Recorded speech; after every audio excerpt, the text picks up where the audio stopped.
Okay, so now we've got our handy dandy sheets. We've talked a couple times about the sheets. This time what we're gonna use them for some what we call plank pulls. You can call them ring rows, whatever you want. I took the sheet, basically tied a simple knot into it, pulled it nice and tight, has a knot on it. Cool. I have two of these guys. I'm gonna hang them over the top of the door here. Hang over the top of the door. We're gonna pull that door closed. Now we have a nice stopper, right? Give them a couple of tugs, make sure that the knots are actually stopped up there. Then we're gonna come on back down here. I like a decent amount of grip work, so I wanna hang on to them out here.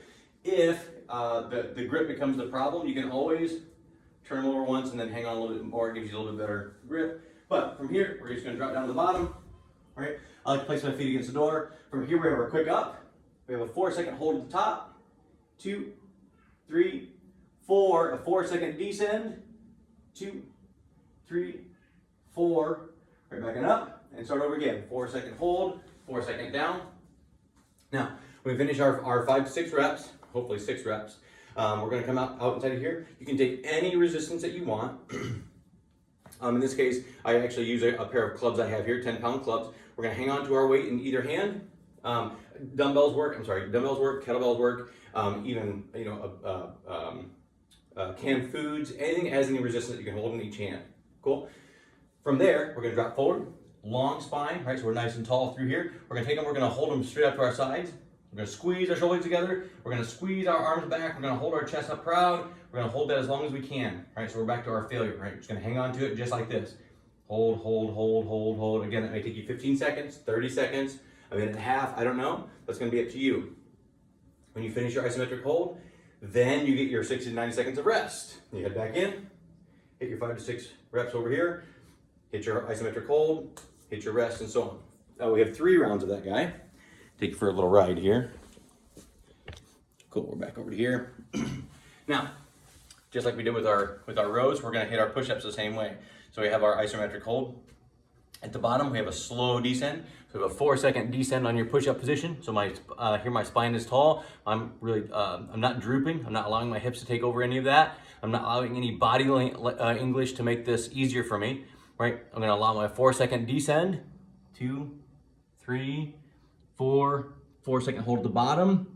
2, 3, 4, backing up, and then start over again. Cool, again, we have our 5 to 6 reps of that. Nice and easy, even and easy.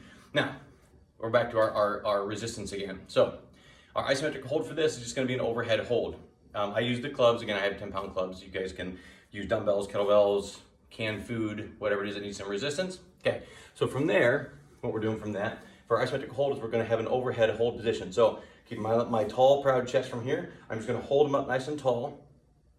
I'm gonna pull my arms back as far as I can, right? So if you have a little bit of shoulder mobility issues, then that's gonna be further forward for you, right? We're gonna hold it back as far as we can, still maintaining our rib cage down, right? So I'm just not allowing my rib cage to spread up, right? I'm gonna keep the rib cage tucked down and in, pull that guy back as far as I can. I'm gonna hold this as long as I can hold it, right? Hold it, hold it, hold it, hold it, hold it, right? That's done. Boom, drop them back down. Take your 69 seconds of rest.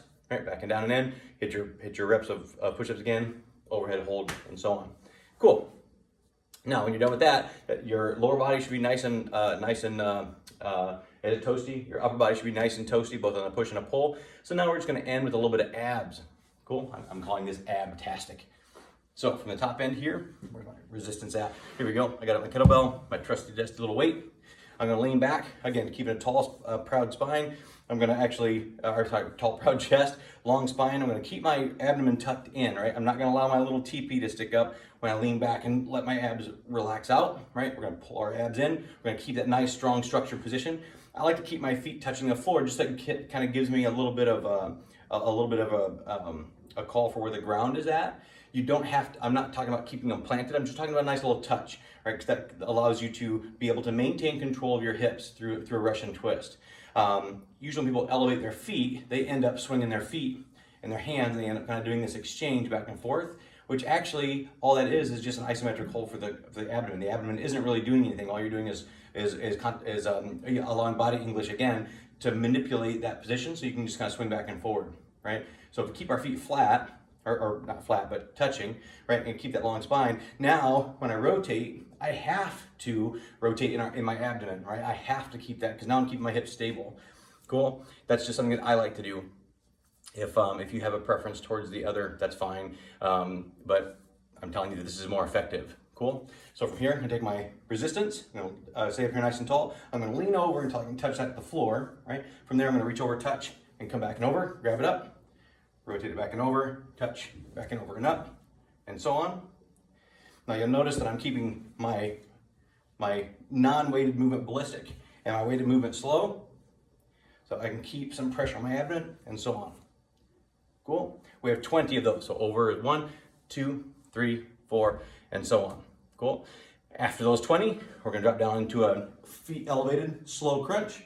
Right. So I like to keep up here. Again, drawing the abdomen in, tip my hips back, keep some abdominal pressure. We're going to slow up, slow down, slow up, slow down, and so on.